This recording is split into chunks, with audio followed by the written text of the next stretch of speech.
Health care field എന്ന് കേൾക്കുമ്പോൾ നമ്മുടെ മനസ്സിൽ വരുന്നത് വെള്ളക്കുപ്പായക്കാരാണ്. അതെ, ഡോക്ടർമാർ, നഴ്സുമാർ, കൂടിപ്പോയ ലാബ് ടെക്നീഷ്യൻസ്.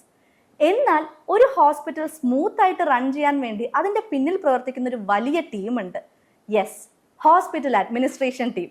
ഒരു ഹോസ്പിറ്റലിന്റെ സ്മൂത്ത് ആയിട്ടുള്ള ഓപ്പറേഷൻസും ഇമ്പോർട്ടൻറ്റ് ഡിസിഷൻസും ഒക്കെ എടുക്കുന്ന, ചുരുക്കി പറഞ്ഞാൽ ഒരു ഹോസ്പിറ്റലിന്റെ സക്സസിന് ചുക്കാൻ പിടിക്കുന്ന ഹിഡൻ ജെംസ്. സോ ഇന്ന് നമ്മുടെ കൂടെ ഉള്ളത് അങ്ങനെ ഒരു ടീമിന്റെ അമരക്കാരനാണ്. സൺറൈസ് ഹോസ്പിറ്റലിൽ PRO ആയിട്ട് കരിയർ ആരംഭിച്ച് കഴിഞ്ഞ 10 വർഷമായി ഹൃദയ ഗ്രൂപ്പിന്റെ CEO ആയിട്ട് വർക്ക് ചെയ്യുന്ന mister Yadu Krishnan. Welcome sir. So എനിക്ക് ഭയങ്കര ക്യൂരിയസ് ആയിട്ട് ഞാൻ ആദ്യം തന്നെ ചോദിക്കുന്ന ക്വസ്റ്റ്യൻ, നമ്മളൊരു സാധാരണക്കാരെന്നുള്ള രീതിയിൽ നമ്മളൊരു ഹോസ്പിറ്റലിൽ പോകുമ്പം കാണുന്നത് മെയിൻ ആയിട്ടും ഡോക്ടർമാർ, അല്ലെങ്കിൽ ഫ്രണ്ടിൽ നിൽക്കുന്ന സ്റ്റാഫ്, അറ്റൻഡേഴ്സ്, അങ്ങനെയൊക്കെയാണ്. സോ അതിന്റെ പുറകിലൊരു വലിയ ടീം ഉണ്ടല്ലോ, അതിനെ കുറിച്ചൊന്ന് സംസാരിക്കാമോ? നല്ലൊരു ക്വസ്റ്റ്യൻ ആണ്. കാരണം മിക്കവാറും സാധാരണ ഒരു ജനതയെ സംബന്ധിച്ചോളം ഹോസ്പിറ്റലിൻ്റെ ഒരു മെയിൻ പാർട്ട് എന്ന് പറയുന്നത് ഡെഫിനറ്റ്ലി ഒരു ഹോസ്പിറ്റലിൻ്റെ ഡോക്ടേഴ്സ് എന്നുള്ളത് മാത്രമാണ്. ഒരു ഹോസ്പിറ്റലിനെ സംബന്ധിച്ചോളം പറയുകയാണെങ്കിൽ ഇതൊരു ടീം വർക്കാണ്. ടീം വർക്ക് സ്റ്റാർട്ടിങ് ഫ്രം താഴത്തെ ലെവലിലെ ഒരു സ്റ്റാഫ് മുതൽ അങ്ങറ്റത്തെ ലെവലിലെ ഡോക്ടേഴ്സ് വരെയുള്ള എല്ലാവരുടെയും ഒരു കൂട്ടായ്മ കൊണ്ട് മാത്രമേ അതിനൊരു സക്സസ് എന്ന് പറയാൻ പറ്റുള്ളൂ. അപ്പം അതുകൊണ്ട് തന്നെ അഫ്രിൻ ചോദിച്ച ചോദ്യത്തിന് വളരെ വാല്യൂ വെച്ച് തന്നെ ഞാൻ പറയാം. ഇതിൻ്റെ ബാക്കിലെ ഒരു ഹോസ്പിറ്റലിലെ ഒരു പ്രൊസീജിയർ എന്ന് ഞാൻ ഒരു എക്സാമ്പിൾ പറയുകയാണെങ്കിൽ പെട്ടെന്ന് മനസ്സിലാൻ വേണ്ടിയിട്ട്, ഒരു പ്രൊസീജിയർ നടക്കണമെന്നുണ്ടെങ്കിൽ ആ പ്രൊസീജിയർ ഒരു ഡോക്ടർക്ക് ടേബിളിന് മുമ്പിൽ എത്തുമ്പോൾ ആ ഡോക്ടറിന് റെഡി ആയിട്ടിരിക്കാൻ വേണ്ട ബാക്ക് വർക്കുകൾ സ്റ്റാർട്ടിങ് ഫ്രം അഡ്മിനിസ്ട്രേഷൻ അല്ലെങ്കിൽ ക്ലിനിക്കൽ ബാക്കിയുള്ള കാര്യങ്ങളെല്ലാം എടുക്കുന്ന ഒരു ടീമാണ് അഫ്രിൻ ചോദിച്ച ചോദ്യം. അതിൽ തുടങ്ങുന്നത് ഈ പറഞ്ഞ പോലെ അഡ്മിഷൻ എന്നുള്ളതാണ്, അല്ലെങ്കിൽ രജിസ്ട്രേഷൻ എന്നൊന്നുമല്ലാണ്. അവിടെ തൊട്ട് നമ്മൾ ആലോചിക്കുകയാണെങ്കിൽ അവിടെ വർക്ക് ചെയ്യുന്ന നോൺ മെഡിക്കൽ പ്രൊഫഷണൽസ്, ആ ടീമിനെ അവരുടെ ഒരു എക്സ്പെർട്ടീസുമാണ് ഫസ്റ്റ് നമുക്ക് ഒരു ഹോസ്പിറ്റലിൻ്റെ ഫേസ് എന്ന് പറയുന്നത്. അപ്പോൾ അവിടെ തൊട്ട് തുടങ്ങുകയാണെങ്കിൽ അവിടെ ഇരിക്കുന്ന ഒരു സ്റ്റാഫ് രജിസ്റ്റർ ചെയ്യുന്ന ഒരു ഏരിയ മുതൽ ടിൽ ദാറ്റ് പ്രൊസീജിയർ എൻഡ്, പേഷ്യൻറ്റിനെ വിടുമ്പോൾ അവർ കൊടുക്കുന്ന ഒരു ബൈ വരെ അതിനകത്ത് വളരെ ഇമ്പോർട്ടൻ്റ് ആണ്. ബാക്ക് എൻഡ് സ്റ്റാഫ് എന്ന് പറയുമ്പോൾ ഡെഫിനറ്റ്ലി അഡ്മിനിസ്ട്രേഷൻ പറയുമ്പോൾ രജിസ്ട്രേഷൻ മുതൽ നമുക്ക് തുടങ്ങാം, അല്ലെങ്കിൽ റിസീവ് ചെയ്യുന്ന ഒരു ആളെ തൊട്ട് നമുക്ക് തുടങ്ങാൻ പറ്റും. ആളെ റിസീവ് ചെയ്ത് ഒരു റിസപ്ഷനിലേക്ക് ആളെ എത്തിക്കുമ്പോൾ റിസപ്ഷനിൽ അറ്റൻഡ് ചെയ്യുന്ന റിസപ്ഷനിസ്റ്റ് മുതൽ അത് ഫയൽ ചെയ്യുന്ന MRD സ്റ്റാഫുകൾ, അതേപോലെ പേഷ്യൻ്റ് ഡേറ്റ എൻട്രി ചെയ്യുന്ന ബാക്കി ആൾക്കാർ, അതിന് പേഷ്യൻറ്റിൻ്റെ വൈറ്റൽസ് നോക്കുന്ന ടീം മുതൽ, അങ്ങനെ എല്ലാവരും ഇതിൻ്റെ ബാക്ക് എൻഡിലെ വർക്കേഴ്സാണ്. ഇതൊന്നും ഒരു സാധാരണ ജനതയെ സംബന്ധിച്ചോളം അറിയില്ല. അവരെല്ലാവരും ഇതിനെ വിളിക്കുന്ന ചിലപ്പോൾ ഒരു PRO എന്ന പേരിലായിരിക്കും. പക്ഷേ ഓപ്പറേഷൻസ് ടീം എന്ന് നമ്മൾ പറയുന്ന ഈ ടീമാണ് ഒരു ഹോസ്പിറ്റലിൻ്റെ ബാക്കി എല്ലാ പ്രവർത്തനത്തെയും കൺട്രോൾ ചെയ്യുന്നത്. അതായത് ഇപ്പോൾ ഒരു പേഷ്യൻ്റ് വന്നു തുടങ്ങിയാൽ ആ പേഷ്യൻറ്റിൻ്റെ ഡിസ്ചാർജ് വരെയുള്ള സമയത്ത് എല്ലാ കാര്യങ്ങളും ആ ഹോസ്പിറ്റലിൽ വേണ്ട ഫെസിലിറ്റേറ്റ് ചെയ്യുന്ന ടീമാണ് ഈ ബാക്ക് എൻഡ് ടീം എന്ന് പറയുന്നത്. അതിപ്പോൾ ഞാൻ പറഞ്ഞ പോലെ റിസപ്ഷനിലെ റിസപ്ഷനിസ്റ്റ് മുതൽ PROs, അതേപോലെ തന്നെ ഡേറ്റ എൻട്രി ടീം, അതിലേക്ക് ബില്ല് ചെയ്യുന്ന ബില്ലിംഗ് പ്രോസസ് ടീം, അങ്ങനെ തുടങ്ങി F&B ടീം, ഇതെല്ലാം ഇതിൻ്റെ ബാക്ക് എൻഡിൽ വർക്ക് ചെയ്യുന്ന ടീമുകളാണ്. ഓക്കെ, സോ ഇപ്പം കുറേ അധികം ടീമുകളെ കുറിച്ചുമൊക്കെ പറഞ്ഞു. ഇപ്പം നമ്മളൊരു പുതിയതായിട്ട് ഈ ഒരു ഫീൽഡിലോട്ട് ജോയിൻ ചെയ്യാനായിട്ട് പോകുമ്പം ഇപ്പം ആദ്യം നമ്മൾ ഇതിൽ ഏറ്റവും താഴ്ന്നൊരു ലെവലിലായിരിക്കും, ഒരു ഹൈറാർക്കി ഉണ്ടല്ലോ എന്തായാലും, അതിലിട്ട് പെട്ടെന്ന് അടുത്ത സ്റ്റെപ്സ് നമ്മൾ എത്തുമല്ലോ. അപ്പം അതെങ്ങനെയാണ് അതിൻ്റെ ഒരു ഹൈറാർക്കി? ഇപ്പം ഞാൻ ഒരു റിസപ്ഷനിസ്റ്റ് ആയിട്ടാണ് ജോലി ചെയ്യുന്നത്, അതിനുശേഷം ഞാൻ മില്ലിങ്ങിലോട്ട് പോകും. ആ ഒരു ഇതെങ്ങനെയായിരിക്കും? എനിക്ക് എവിടം വരെ എത്താൻ പറ്റും? ഓക്കെ, നമ്മളൊരു ജേർണി സ്റ്റാർട്ട് ചെയ്യുന്ന അക്കോർഡിംഗ് ടു അവർ, ഇപ്പോൾ മേ ബി എക്സാമ്പിൾ പറയുകയാണെങ്കിൽ ഒരു ഇൻ്റർവ്യൂവറുടെ ഒരു പ്രോസ്പെക്റ്റീവിൽ ചിന്തിക്കുകയാണെങ്കിൽ, ഒരു എംപ്ലോയി നമ്മുടെ മുമ്പിലേക്ക് ഇൻ്റർവ്യൂവിന് വരുമ്പോൾ ഡെഫിനറ്റ്ലി പണ്ടൊക്കെ നമ്മൾ പറയായിരുന്നു ഒരു എഡ്യൂക്കേഷൻ മാത്രം എന്നുള്ള രീതിയിൽ. പക്ഷേ ഇപ്പോൾ ഈ കാലത്തിൽ ഒരുപാട് സ്കിൽ ഡെവലപ്മെൻറ്റ് കോഴ്സുകളും കുറേ സർട്ടിഫിക്കറ്റ് കോഴ്സുകളും എല്ലാം ആഡ് ചെയ്ത സമയത്ത് ഒരു ഹോസ്പിറ്റൽ അല്ലെങ്കിൽ ഒരു ഇൻസ്റ്റിറ്റ്യൂഷനെ സംബന്ധിച്ചോളം നമുക്ക് ഒരു സ്കിൽ ഡെവലപ്ഡ് ആയിട്ടുള്ളൊരു എംപ്ലോയി കിട്ടുന്നതാണ് ഏറ്റവും വലിയ കാര്യം. അപ്പോൾ ഒരു പക്ഷേ ആള് എഡ്യൂക്കേഷൻ ഡിഫറെൻ്റ് ആണെങ്കിൽ പോലും, ചിലപ്പോൾ ഒരു ഔട്ട്ഡോർ ഫീൽഡ് ആണെങ്കിൽ പോലും, ആളുടെ സ്കിൽ ഡെവലപ്മെൻറ്റ് ഒരു പക്ഷേ ആളുടെ കരിയർ ഗ്രോത്തിനെ ഭയങ്കരമായിട്ട് ബാധിക്കാം. ഇപ്പോൾ അഫ്രിൻ ചോദിച്ച പോലെ ഡെഫിനറ്റ്ലി ആൾ ജോയിൻ ചെയ്യുന്നത് ചിലപ്പോൾ ഒരു PRA ഓപ്പറേഷൻസിൽ ഒരു അസിസ്റ്റൻ്റ് ആയിട്ടായിരിക്കാം, അല്ലെങ്കിൽ ഒരു ട്രെയിനി ആയിട്ടായിരിക്കാം, മേ ബി ഒരു ഇൻറ്റേൺ ആയിട്ടായിരിക്കാം. പക്ഷേ ആളുടെ ഹോസ്പിറ്റലിലെ ആളുടെ ഒരു ഇൻപുട്ട്, ആളുടെ ഒരു പ്രൊഫഷണലിസമാണ് ആളെപ്പോഴും അപ്സ്കിൽ ചെയ്യുന്നത്. അപ്പോൾ എത്രയും നല്ല കോഴ്സും എത്രയും നല്ല ട്രെയിനേഴ്സും എത്രയും ആൾ ഗ്രാസ്പ് ചെയ്തിട്ടുണ്ടോ അത്രയും പെട്ടെന്ന് ആളുടെ കരിയർ ഗ്രോത്ത് ആകാനുള്ള വളരെ ചാൻസസ് ഹെൽത്ത് കെയറിലുണ്ട് ഡെഫിനറ്റ്ലി. അപ്പോൾ അതിൽ ഒരു ഹൈറാർക്കി പറയാൻ ഡെഫിനറ്റ്ലി ആൾ വരുന്നത് ഓപ്പറേഷൻസിൽ ഒരു അസിസ്റ്റൻ്റ് ആയിട്ടായിരിക്കാം. അതിൽ നിന്നും ഓപ്പറേഷൻ ഓഫീസർ ആവാം, we call it as PRO. അതിനുശേഷം assistant manager, may be general manager, assistant general manager ആവും, അതിനഞ്ച് ജനറൽ മാനേജർ ആവും. പിന്നെ അഡ്മിൻസും last CEO, may be vice president, അങ്ങനത്തെ പോസ്റ്റുകളിലേക്കൊക്കെ ഉള്ള ഒരു ജമ്പിങ് വളരെ ഫാസ്റ്റായിട്ട് പോസിബിൾ ആയിട്ടുള്ള ഫീൽഡാണ് health care. Yes. So basically നമ്മുടെ സ്മാർട്ട്നെസ്സും ആ ഒരു നോളജും വെച്ചിട്ടാണ് നമുക്ക് ഈ ഒരു പ്രോസസ്സ് ഈസി ആയിട്ട് പോകുന്നത് അല്ലേ? അതെ, ഡെഫിനറ്റ്ലി. പക്ഷേ ഞാൻ പറഞ്ഞല്ലോ, ആളുടെ ഒരു ഹെൽത്ത് കെയറിനെ വെച്ചിട്ട് ഇപ്പം നമ്മുടെ ഒരു ഹോസ്പിറ്റലിൽ നമുക്ക് വേണ്ട ഒരു മെയിൻ കാര്യം എന്ന് പറയുന്നത് ആളുടെ നമുക്ക് ഒരു ട്രെയിനിങ് കൊടുക്കാനുള്ള സമയം വളരെ കുറവാണ്. നമുക്ക് എല്ലാവർക്കും അറിയാം, ഒരു ഹെൽത്ത് കെയറിലെ ഏറ്റവും വലിയ ഇഷ്യൂ എന്ന് പറയുന്നത് നമുക്ക് ഒരു സമയമില്ല എന്നുള്ളതാണ്. മേ ബി അത് ഒരു മിനിറ്റ് പോലും വൈകിയാൽ അത് ഹെൽത്ത് കെയറിൽ ബാധിക്കുന്നത് വളരെ നെഗറ്റീവായിട്ടായിരിക്കും. ഇപ്പം നിങ്ങളൊരു എക്സാമ്പിൾ പറയുകയാണെങ്കിൽ, ഒരു ഡ്രൈവിംഗ് സ്കൂളിന് കുറേ തെറ്റുകൾ സംഭവിച്ചാലും ലാസ്റ്റ് ആളെ ഡ്രൈവിംഗ് പഠിപ്പിച്ചാൽ മതി. പക്ഷേ ഹെൽത്ത് കെയറിൽ ഒരു തെറ്റ് വന്നു കഴിഞ്ഞാൽ ചിലപ്പോൾ നഷ്ടപ്പെടുന്ന ഒരു ജീവനായിരിക്കും. അപ്പം അതുകൊണ്ട് തന്നെ നമുക്കൊരു സ്കിൽഡ് ആയിട്ടുള്ള ഒരാളെ കിട്ടുമ്പോൾ അത് നമ്മൾ അത്രയും കംഫർട്ടബിളായിട്ട് മുന്നോട്ട് പോകാൻ പറ്റും. പക്ഷേ വേറെ ഫീൽഡുകളിൽ ഒരുപക്ഷെ പോസിബിൾ ആയിരിക്കും. ഞാൻ ഹെൽത്ത് കെയറിനെ കുറിച്ച് പറയുമ്പോൾ എൻ്റെ ഒരു കൺസെപ്റ്റിൽ ഡെഫിനറ്റ്ലി ഒരു സ്കിൽഡ് ആയിട്ട് പേഴ്സണാണ് ഞാൻ കൂടുതൽ ചൂസ് ചെയ്യുക. So basically trial and error method ഇവിടെ പോസിബിൾ അല്ല, കുറച്ചും കൂടെ സ്കിൽഡ് ആയിട്ടുള്ള. ഓക്കെ. സോ സാറിന്റെ ഒരു പേഴ്സണൽ കരിയർ ജേർണി എങ്ങനെയായിരുന്നു? എവിടെ നിന്ന് സ്റ്റാർട്ട് ചെയ്ത് എങ്ങനെയാണ് ഹോസ്പിറ്റൽ അഡ്മിനിസ്ട്രേഷനിലോട്ട് എത്തിയത്? ആക്ച്വലി ഞാൻ പറഞ്ഞു വരുമ്പോൾ എൻ്റെ കരിയർ എൻ്റെ ഹോസ്പിറ്റൽ ഫീൽഡല്ല. ഞാൻ ബേസിക്കലി ഞാൻ ഹോസ്പിറ്റലിലേക്ക് ഫോക്കസ് ചെയ്ത് സ്റ്റഡീസ് എടുത്ത ഒരാളല്ല. ഞാൻ ഏവിയേഷൻ ഫീൽഡിൽ എഞ്ചിനീയറിംഗ് കഴിഞ്ഞിട്ടാണ് ഹോസ്പിറ്റൽ ഫീൽഡിൽ വരുന്നത്. I started my health career എന്ന് പറയാം. ഞാൻ തുടങ്ങിയത് സൺറൈസ് ഹോസ്പിറ്റൽ കാക്കനാടാണ്. അവിടെ PR ലെവലിലേക്ക് ഞാൻ വന്നു. അതിനുശേഷം ഒരു 5 വർഷത്തോളം ഞാൻ സൺറൈസിലായിരുന്നു. അതിനുശേഷമാണ് ഹെൽത്ത് കെയർ ഗ്രൂപ്പിൽ ഒരു കാർഡിയോളജി ഗ്രൂപ്പിലേക്ക് തിരിച്ചെത്തിയത്. ഇപ്പോൾ എഫിം പറഞ്ഞ പോലെ ഒരു ഷോർട്ട് ടൈം കൊണ്ടിട്ട് ഒരു CEO ലെവലിലേക്ക് എത്താൻ സാധിച്ചത് മേ ബി എല്ലാ കാര്യങ്ങളും കൊണ്ടായിരിക്കാം, മേ ബി സ്കില്ലായിരിക്കാം. അപ്പോൾ അതുകൊണ്ടാണ് ഞാനും പറയുന്നത്, ഡെഫിനറ്റ്ലി ഒരാൾക്ക് ഈ ഫീൽഡിലേക്ക് വന്നു കഴിഞ്ഞാൽ ആൾക്ക് സ്കില്ലും കാര്യങ്ങളും ഉണ്ടെങ്കിൽ opportunity does are very open. അപ്പോൾ ഞാൻ സ്റ്റാർട്ട് ചെയ്തത് PRO ആയിട്ടാണ്. Within short period of time എനിക്ക് തോന്നുന്നു ഒരു യങ്ങസ്റ്റ് ലെവലിൽ in my 26 year of age actually ഞാൻ become the CEO of the institution. അതിനുശേഷം ഇപ്പോഴും ഞാൻ ആ ഇൻസ്റ്റിറ്റ്യൂഷനിൽ 11 വർഷമായിട്ട് CEO ലെവലിൽ തന്നെ കണ്ടിന്യൂ ചെയ്തുകൊണ്ടിരിക്കുകയാണ്. അത് ഭയങ്കര അടിപൊളി ഒരു സംഭവമാണ്. പെട്ടെന്നൊരു കരിയർ സ്വിച്ച് വന്നതും. പക്ഷേ ആ ഒരു സ്വിച്ച് അപ്പം ഏതൊരു സ്റ്റുഡൻറ്റിനും അല്ലെങ്കിൽ ഈ ഒരു കരിയർ സ്വിച്ച് നടത്തണം എന്നുള്ള ആൾക്ക് ഇങ്ങനൊരു ഒരു കോഴ്സ് എടുത്തു കഴിഞ്ഞാൽ അല്ലെങ്കിൽ അഡ്മിനിസ്ട്രേഷനെ കുറിച്ചുള്ള അവയർനെസ് കിട്ടിക്കഴിഞ്ഞാൽ അവർക്ക് സ്വിച്ച് ചെയ്യാൻ പറ്റുന്ന ഒരു ഫീൽഡാണോ ഹെൽത്ത് കെയർ? അത് പക്ഷേ അത് കുറച്ചും കൂടി ഈസി മുന്നേ നമ്മൾ പഠിക്കുന്നതായിരിക്കും. അതായത് +2 ഒക്കെ കഴിഞ്ഞിട്ട് ഏതായിരിക്കും കൂടുതൽ ഈസി? ഇപ്പോൾ സാറിന് ചിലപ്പോൾ കുറേ സ്ട്രഗിൾസ് ഉണ്ടായിട്ടുണ്ടാവും. സാർ പഠിച്ച ഫീൽഡിൽ നിന്ന് മാറിയിട്ടൊരു ഫീൽഡായിരുന്നു. അപ്പം ആർക്കായിരിക്കും കുറച്ചും കൂടി ഈസി ഇതിലെത്തിപ്പെടാനായിട്ട്?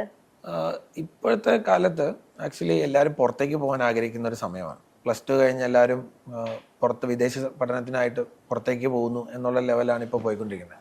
എന്നാൽ എനിക്ക് തോന്നിയിട്ടുള്ളത്, നമ്മളിപ്പോൾ പുറത്തേക്ക് പോകുമ്പോൾ എക്സ്പെൻസും ടാക്സും കാര്യങ്ങളും എല്ലാം പുറത്ത് വളരെ അധികമാണ്. ചെല്ലുമ്പോൾ ഒരു ഡിഫറെൻറ്റ് ലൈഫ് സ്റ്റൈൽ കൊണ്ടുപോകാൻ പറ്റും, ശരിയാണ്. പക്ഷെ എന്നിരുന്നാലും ഇന്ത്യയിൽ അല്ലെങ്കിൽ കേരളത്തിൽ നമ്മളൊരു പ്രോപ്പർ ക്വാളിറ്റി ഹെൽത്ത് കെയർ നടത്തുന്ന ഈ നമ്മുടെ രാജ്യം, നമ്മുടെ സംസ്ഥാനം ഒക്കെ ഉള്ളപ്പോൾ അതിലൊരുപാട് ഗ്രോത്ത് ഇനിയും മുന്നോട്ടുണ്ട് ഉറപ്പായിട്ടും.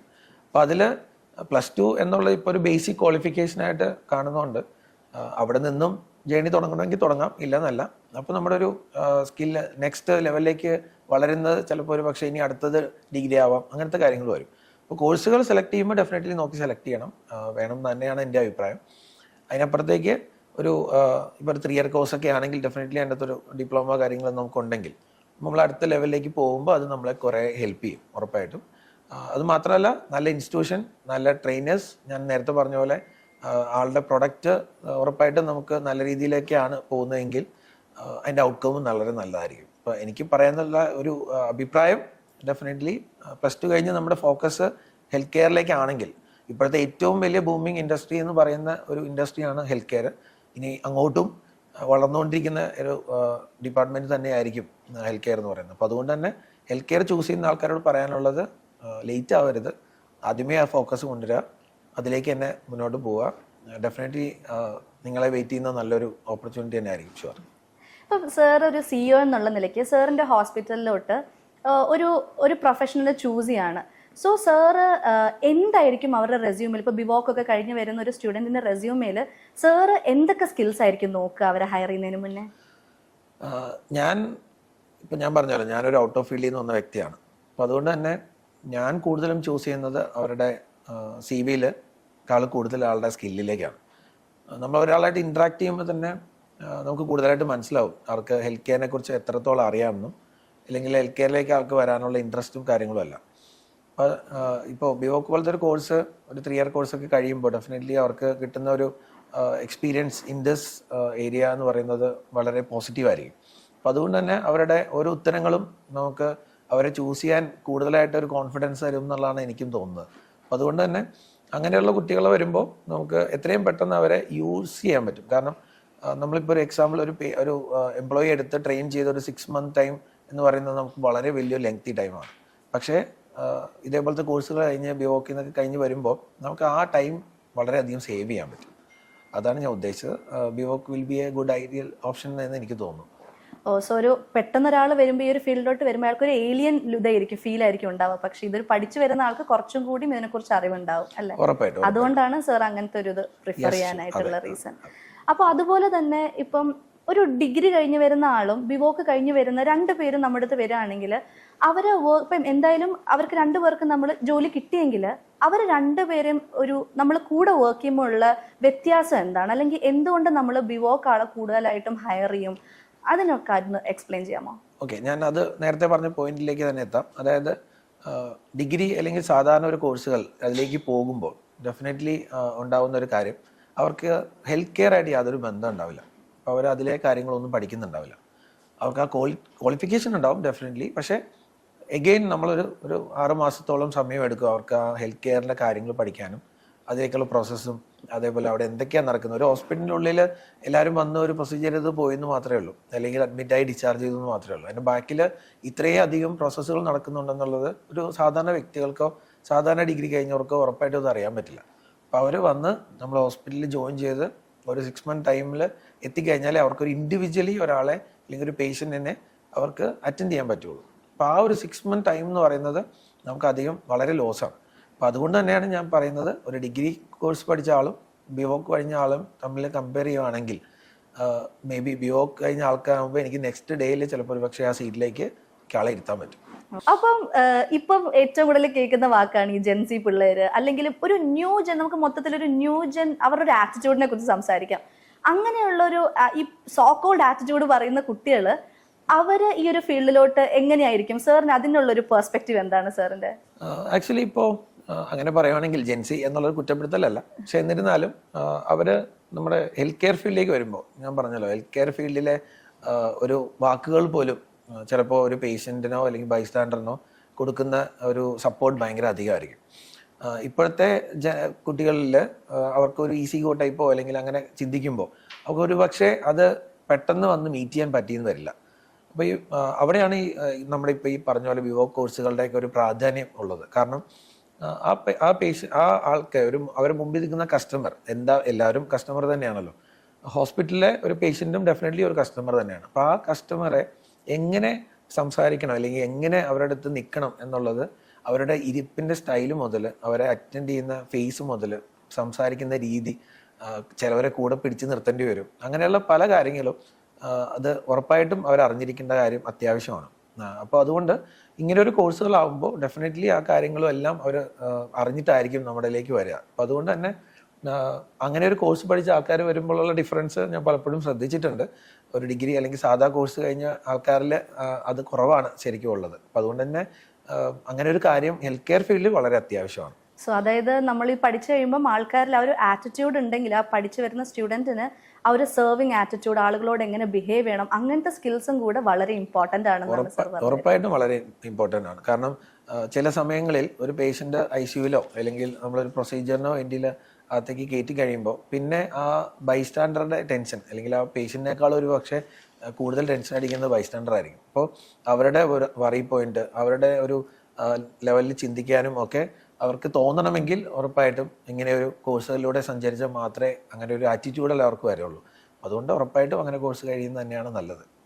ഇപ്പം ഈ ഹെൽത്ത് ഇൻഫർമേഷൻ മാനേജ്മെന്റ് കഴിഞ്ഞു കഴിഞ്ഞാൽ നമുക്ക് ഹോസ്പിറ്റൽസിൽ മാത്രമാണോ അവസരങ്ങൾ, അതോ വേറെ എന്തൊക്കെ ഓപ്പർച്യൂണിറ്റീസ് ഉണ്ട്? ഇപ്പം ഇൻഷുറൻസ് കമ്പനീസ്, IT കമ്പനീസ്, അങ്ങനെ എവിടേക്കാണ് ഇതിന്റെ ഓപ്പർച്യൂണിറ്റീസ്, അതിന്റെ ഇമ്പോർട്ടൻസ്, അതിന്റെ ഒരു കരിയർ ഓപ്പർച്യൂണിറ്റീസിനെ കുറിച്ചൊന്ന് സംസാരിക്കാമോ?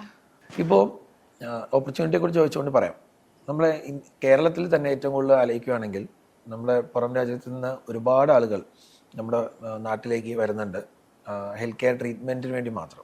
അത് എല്ലാത്തിലും, ആയുർവേദത്തിലായിക്കോട്ടെ, അലോപ്പതി ആയിക്കോട്ടെ, എല്ലാത്തിലും നമ്മൾ കേരളം വളരെ മുന്നിൽ നിൽക്കുന്ന ഒരു സമയമാണ്.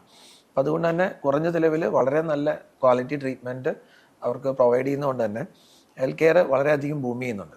അപ്പം അതിൽ ഹോസ്പിറ്റലിൽ മാത്രമല്ല, അതായത് ഹെൽത്ത് കെയറിൽ കണക്ട് ചെയ്യുന്ന ഒരുപാട് വേറെ ഡിപ്പാർട്ട്മെൻറ്റ്സ് ഉണ്ട്. ഇപ്പം ഞാൻ പറഞ്ഞല്ലോ, ഒരു സോഫ്റ്റ്വെയർ ഹോസ്പിറ്റലിലേക്ക് തരുമ്പോൾ അത് ഉപയോഗിക്കുന്ന ഒരു സോഫ്റ്റ്വെയർ കമ്പനിയിൽ പോലും എല്ലാ തരത്തിലുള്ള ആളുകളും വേണ്ട ഒരു സമയമാണ്. കാരണം അത് ഡെവലപ്പ് ചെയ്യുന്ന ആളുകളിൽ വരെ എല്ലാ തരത്തിലുള്ള ആൾക്കാരും, അതായത് ഹോസ്പിറ്റലിൽ വർക്ക് ചെയ്യുന്ന, ഹോസ്പിറ്റൽ എക്സ്പീരിയൻസ് ഉള്ള, അല്ലെങ്കിൽ ഹോസ്പിറ്റലിനെ കുറിച്ച് അറിയുന്ന ഒരുപാട് ആൾക്കാർക്ക് വേക്കൻസികൾ എന്തായാലും ഇനി അങ്ങോട്ട് ഒരുപാട് കൂടുതലായിട്ട് വരികയുള്ളൂ.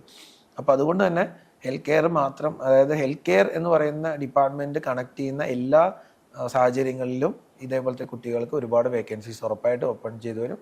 IT ആയിക്കോട്ടെ, അല്ലെങ്കിൽ ഈവൻ എയർപോർട്ടിലായിക്കോട്ടെ, ഹോട്ടലുകളിലായിക്കോട്ടെ, എല്ലായിടത്തും ഇതിനെ കണക്ട് ചെയ്തിട്ടുള്ള ഒരുപാട് വേക്കൻസീസ് ഡെഫിനറ്റ്ലി ഇവർക്ക് എല്ലാവർക്കും വേണ്ടി ഓപ്പൺ ആയിരിക്കും.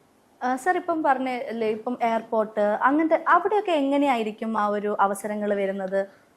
ഹോസ്പിറ്റാലിറ്റി എന്ന് പറയുന്നത് ഞാൻ പറഞ്ഞല്ലോ, ആ വേർഡിൽ തന്നെ ഉണ്ട്. ഹോസ്പിറ്റൽ എന്നുള്ളതല്ല, ഹോസ്പിറ്റാലിറ്റി എന്ന് പറയുമ്പോൾ ഡെഫിനറ്റ്ലി ആ ഒരു കെയറും ആ ഒരു എമ്പതിയും എല്ലാം നമ്മളൊരാൾക്ക് എക്സ്റ്റെൻഡ് ചെയ്യുന്ന പോലെയാണ്. ഇപ്പോൾ ഒരു മെഡിക്കൽ ടൂറിസത്തെ കുറിച്ച് പറയുകയാണെങ്കിൽ ഇനി അങ്ങോട്ടുള്ള വളർച്ചയിൽ ഡെഫിനറ്റ്ലി നമ്മൾ ഒരു പേഷ്യൻ്റ് അല്ലെങ്കിൽ ഒരു ആള് പുറത്തുനിന്ന് വന്ന് ഇറങ്ങുന്ന ലെവൽ തൊട്ട് നമ്മൾ അവരെ അറ്റൻഡ് ചെയ്യേണ്ടി വരും. അവരുടെ സേഫ്റ്റി, അവരുടെ ഒരു മെഡിക്കൽ കണ്ടീഷൻ എല്ലാം അറിഞ്ഞുകൊണ്ട് അവരുടെ കൂടെ നിന്ന് അവരെ എല്ലാം കഴിഞ്ഞ് തിരിച്ചു വിടുന്നവരെയുള്ള റെസ്പോൺസിബിലിറ്റി നമ്മൾ ഏറ്റെടുക്കേണ്ടി വരും. അത് എഫക്റ്റ് ചെയ്യുന്നത് നമ്മുടെ നാടിനെ കൂടെയാണ്. അപ്പോൾ നമ്മൾ ചെയ്യുന്ന ഒരു പ്രവൃത്തിയുടെ ഗുണം നമ്മൾ നാടിൻ കൂടെ അറിയുന്ന രീതിയിലുള്ള പ്രവർത്തനത്തിലേക്കാണ് നമ്മളത് പോവുക. ഉറപ്പായിട്ടും അതിലെല്ലാത്തിനും ഞാൻ പറഞ്ഞ പോലെ എയർപോർട്ട് ഉൾപ്പെടെയുള്ള ഏരിയാസിൽ നമുക്ക് ഉറപ്പായിട്ടും ആവശ്യം വരും. ഓ, അതൊരു പുതിയ അറിവായിരുന്നു. ഭയങ്കര പുതിയൊരു അറിവായിരുന്നു ഇത്.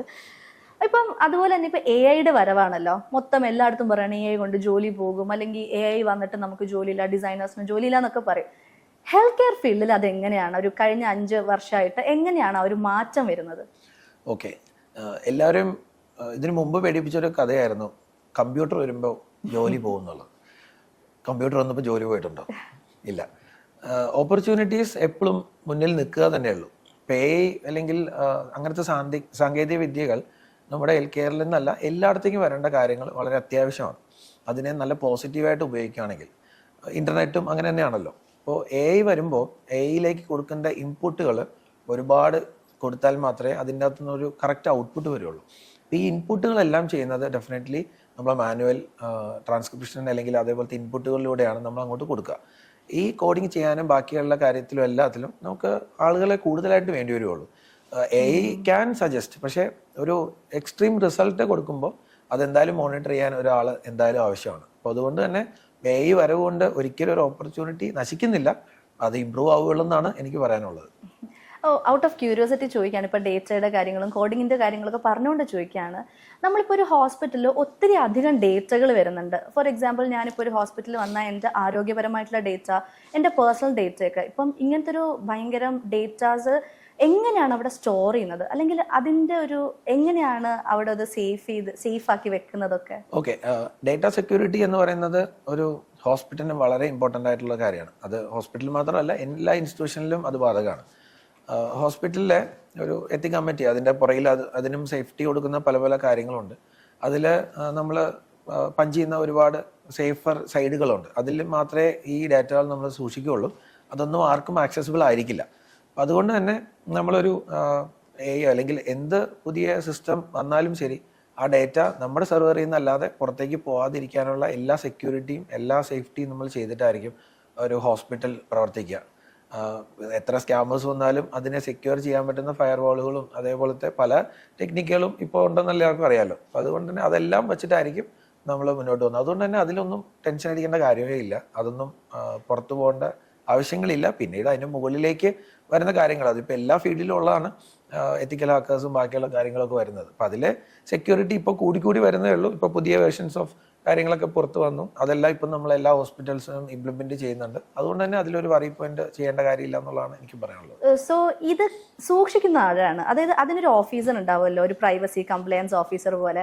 സോ അങ്ങനെ ഒരു പൊസിഷൻ ഹോസ്പിറ്റൽസിൽ ഇമ്പോർട്ടന്റ് അല്ല, അല്ലെങ്കിൽ അങ്ങനെ ഒരു വേക്കൻസി ഉണ്ടോ ശരിക്കും ഹോസ്പിറ്റലുകളിൽ?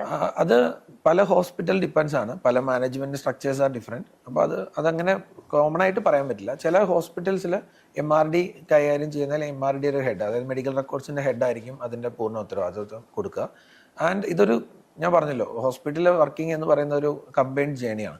അപ്പം അതിൽ പല എന്താ പറയുക കമ്മ്യൂണിറ്റികൾ, അതിൻ്റെ അകത്ത് തന്നെ പല എന്താ പറയുക കമ്മിറ്റീസ് ഉണ്ട്. ഈ കമ്മിറ്റീസൊക്കെ ഹെഡ് ചെയ്യുന്നത് അതിൻ്റെ ചെയർമാൻ സെക്രട്ടറി ഒക്കെ ഉണ്ടാവും. അതിൽ ഒബിയസ്ലി ഒരു CEO, മെഡിക്കൽ റെക്കോർഡ്സ് ആണെങ്കിൽ അതിനകത്തൊരു MS മെഡിക്കൽ സൂപ്രണ്ടൻറ്റ്, ഇവരെല്ലാവരും അതിൻ്റെ അകത്തൊരു പാർട്ടായിരിക്കും, ഒരു സോഷ്യൽ വർക്കർ, ഇതെല്ലാം അതിൻ്റെ അകത്തുണ്ടാവും.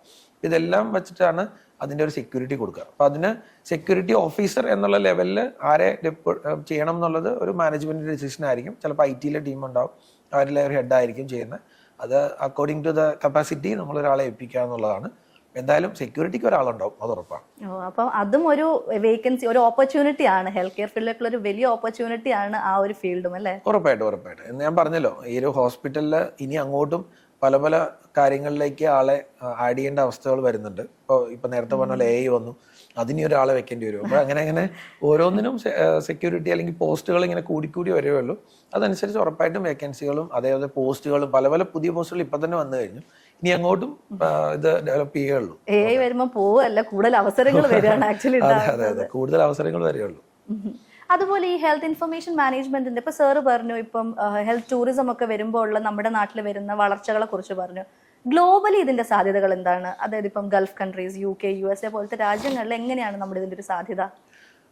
നമ്മുടെ രാജ്യത്ത് ചെയ്യുന്നതിനേക്കാളും കൂടുതൽ ഡേറ്റ വർക്കുകൾ നടക്കുന്നത് പുറം രാജ്യങ്ങളിലാണ്. ഇപ്പോൾ നമ്മുടെ റെക്കോർഡിക്കലി നമ്മളെല്ലാം ചെയ്യുന്നുണ്ട്, ശരിയാണ്. പക്ഷെ എന്നാലും പുറത്തേക്ക് അത് വന്നു കഴിയുമ്പോൾ ഗൾഫ് രാജ്യങ്ങളായിക്കോട്ടെ അല്ലെങ്കിൽ അതർ കൺട്രീസ് ആയിക്കോട്ടെ, അവിടെ എല്ലാം കോഡിങ്ങിലൂടെയും അല്ലെങ്കിൽ അതിൽ എൻട്രി ചെയ്യുന്നതെല്ലാം നമ്മൾ ഡോക്ടേഴ്സ് ആയിരിക്കില്ല, പകരം അടുത്ത സ്റ്റാഫുകളായിരിക്കും. ഈ സ്റ്റാഫുകൾ നേരത്തെ ഇപ്പോൾ പറഞ്ഞ പോലെ സ്കിൽ ഡെവലപ്മെൻറ്റ് കഴിഞ്ഞ കുട്ടികളിലായിരിക്കും ആ ഒരു ഏരിയ കവർ ചെയ്യുന്നത്. ഇപ്പോൾ നമ്മുടെ BPOs പലതും പുറം രാജ്യത്തിന് വേണ്ടി നമ്മൾ ഇന്ത്യയിൽ കേരളത്തിൽ ഇരുന്നവരെ നമ്മൾ ചെയ്തു കൊടുക്കുന്നുണ്ട്. അപ്പോൾ അവരിലെല്ലാം ചെയ്തു കൊടുക്കുന്ന കാര്യങ്ങൾ ഈ ഡോക്യുമെന്റേഷൻ ക്ലിയർ ആക്കുക എന്നുള്ളതാണ്. അതിൽ വളരെ ഇമ്പോർട്ടൻറ്റ് കാര്യം എന്ന് പറയുന്നത് അത്രയും വലിയ കാര്യമാണ് അത് ചെയ്യുന്നതെന്നുള്ള ആ ഒരു കാര്യം പുറത്താരും മനസ്സിലാക്കുന്നില്ല. ചിലപ്പോൾ ഒരുപാട് ആളുകൾ ഇതിനെപ്പറ്റി അവെയർ ആയിരിക്കില്ല. പക്ഷേ ആലോചിക്കുക, നമ്മുടെ കേരളത്തിൽ നിന്നാണ് ഈ UK അല്ലെങ്കിൽ US കൺട്രികളിലെ പല ഡോക്ടേഴ്സിൻ്റെയും ഡേറ്റ ചെയ്ത് റെഡിയാക്കി കറക്റ്റാക്കി കറക്റ്റാക്കി അതിൻ്റെ ക്വാളിറ്റി വരെ ചെയ്ത് തിരിച്ച് നമ്മൾ ഡേറ്റ കൊടുക്കുന്നത്. അപ്പോൾ അതുകൊണ്ട് തന്നെ wide range of job opportunities ഇന്ത്യയിലല്ല പുറത്ത് എവിടെയും ഏത് രാജ്യത്ത് ചെന്നാലും ഇതിലുണ്ടെന്നുള്ളതിൽ യാതൊരു ഡൗട്ടും ഇല്ല. അതെ, ഹെൽത്ത് കെയർ ഫീൽഡ് എല്ലായിടത്തും ഒരുപോലെ ഇമ്പോർട്ടന്റും കൂടെ ആണല്ലോ, അല്ലെ? അപ്പം ഉറപ്പായിട്ടും അതെ, എല്ലാ രാജ്യത്തും എവിടെ മനുഷ്യനുണ്ടോ അവിടെ ഹെൽത്ത് കെയർ ഉണ്ടാവണമല്ലോ. അതുകൊണ്ട് തന്നെ എല്ലായിടത്തും അത് വളരെ ഇമ്പോർട്ടന്റ് ആയിട്ടുള്ള ഒരു ഡിപ്പാർട്ട്മെന്റ് തന്നെയാണ്. യെസ്, നമ്മുടെ ഈ ഒരു ഹോസ്പിറ്റൽ മാനേജ്മെന്റ് ഫീൽഡിൽ ആരാണ് കൂടുതൽ വരുന്നത്? ബോയ്സ് ആണോ ഗേൾസ് ആണോ? എന്താണ് സാർ ഒബ്സർവ് ചെയ്യുന്ന ഒരു ട്രെൻഡ് എന്താണ് അതില്? ഓക്കെ, അതിലൊരു കാര്യം ഞാൻ പറയാം. ഇപ്പോൾ ഹെൽത്ത് കെയർ ഫീൽഡ് ആക്ച്വലി അങ്ങനെ ഒരു ഇക്വാലിറ്റി ഇഷ്യൂസ് ഒന്നുമില്ല. കൂടുതലും പണ്ട് മുതലേ ഗേൾസ് ആണ് നേഴ്സിംഗ് ഫീൽഡ് തിരഞ്ഞെടുക്കുക. അതിൽ ബോയ്സ് ഇല്ലാന്നല്ല, പക്ഷെ എന്നിരുന്നാലും. പക്ഷേ വെൻ ഇറ്റ് കംസ് ടു ഓപ്പറേഷൻസിൽ അങ്ങനെ ജെൻഡർ ഇക്വാലിറ്റി ഇഷ്യൂസോ അല്ലെങ്കിൽ അവർക്ക് മാത്രമേ പറ്റുള്ളൂ എന്നുള്ള പ്രശ്നങ്ങളൊന്നും വരുന്നില്ല. അതിൽ ഒരുപാട് സ്ത്രീകളും പുരുഷന്മാരും നമ്മൾ വർക്ക് ചെയ്യുന്നുണ്ട്. ഒരേ കാര്യമുള്ളത് രണ്ടുപേരും ഫ്ലെക്സിബിൾ ആയിരിക്കണം എന്നല്ലല്ലോ. കാരണം ഒരു ഹെൽത്ത് കെയർ ഫീൽഡിൽ ഒരു സമയക്രമിതമായി വർക്ക് ചെയ്യുക അല്ലെങ്കിൽ അങ്ങനെ ഒരു ടൈം ബേസ്ഡ് വർക്ക് അങ്ങനത്തെ രീതിയിലല്ല. പകരം നമ്മൾ എല്ലാ സമയത്തും നമ്മൾ 24 മണിക്കൂർ ഓപ്പൺ ആയിട്ടിരിക്കേണ്ട ഒരു സ്ഥലമാണ്. അപ്പം അതുകൊണ്ട് തന്നെ സമയബന്ധിതമായിട്ടല്ലെങ്കിലും വർക്ക് ചെയ്യാൻ താല്പര്യമുള്ളവരാണെങ്കിൽ ഇഫ് ദേ ആർ കമ്മിറ്റഡ്, ഉറപ്പായിട്ടും ആ ജോലികൾ രണ്ടുപേർക്കും ഒരേപോലെ തന്നെ ചെയ്യാം എന്നുള്ളതാണ് എൻ്റെ ഒരു കൺസെപ്റ്റ്. അതുകൊണ്ട് തന്നെ ഇപ്പോൾ ഹെൽത്ത് കെയർ ഫീൽഡിൽ രണ്ട് ജെൻഡേഴ്സും വളരെ നന്നായിട്ട് തന്നെ വർക്ക് ചെയ്യുന്നുണ്ട്. ഒരു ഇക്വാലിറ്റി ഇഷ്യൂസ് ഒന്നും അതിലില്ല. ഓക്കെ, പെൺകുട്ടികൾക്കും ടോപ്പ് പൊസിഷൻസിൽ വലിയ പ്രശ്നങ്ങളൊന്നും ഇല്ലാതെ എത്താൻ പറ്റുന്ന, സ്മാർട്ട് ആണെങ്കിൽ പറ്റുന്ന ഒരു ഫീൽഡ് തന്നെയാണ്. ഉറപ്പായിട്ടും അതിൽ എറണാകുളത്ത് തന്നെ എടുക്കുകയാണെങ്കിൽ ഒരുപാട് പേര് ഇപ്പോൾ പല മേജർ ഹോസ്പിറ്റൽസും റൺ ചെയ്യുന്ന മുഖ്യധാരയിൽ നിൽക്കുന്നത് ഒരുപാട് ഫീമെയിൽസ് തന്നെയാണ്. അപ്പം അതിൽ തന്നെ നോക്കിയാൽ തന്നെ അതൊരു വലിയ എക്സാമ്പിൾ ആയിട്ട് തന്നെ നിങ്ങൾക്ക് അറിയാൻ പറ്റും. അതൊരു ഭയങ്കര അടിപൊളി കാര്യമാണല്ലോ. ഇനി സാറിൻ്റെ കുറച്ച് പേഴ്സണൽ കാര്യങ്ങളാണ്, കരിയർ ഓറിയന്റഡ് പേഴ്സണൽ കാര്യങ്ങളാണ്. സാർ ഈ ഫീൽഡിൽ വന്നിട്ടുണ്ടായ ഒരു ലൈഫ് സ്റ്റൈൽ അപ്ഡേറ്റ് എന്താണ്? ഓക്കെ, അല്ലെങ്കിൽ എങ്ങനെയാണ് സാറിന് ഈ ഫീൽഡ് ഇവോൾവ് ചെയ്തെടുത്തത്? ആക്ച്വലി ഞാൻ നേരത്തെ പറഞ്ഞ പോലെ ഞാനൊരു ഈ ഫീൽഡിലേക്ക് എത്താൻ വേണ്ടി ശ്രമിച്ച് ഈ ഫീൽഡിലേക്ക് വന്ന ആളല്ല.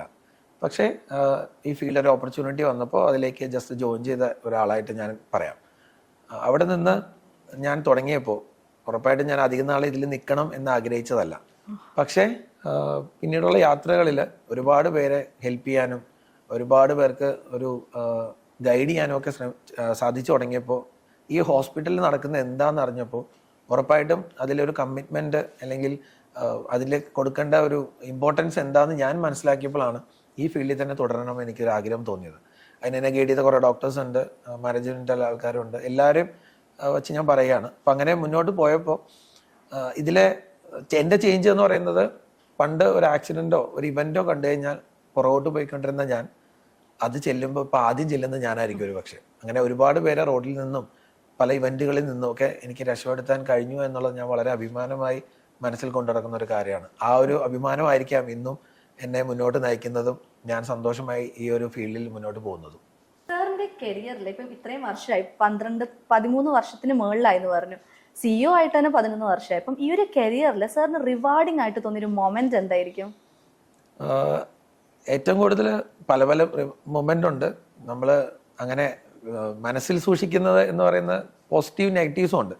ഇതൊരു ഹോസ്പിറ്റലിൻ്റെ ഒരു പ്രത്യേകത, ഇതൊരു നാണയത്തിന് 2 വശം പോലെയാണ്.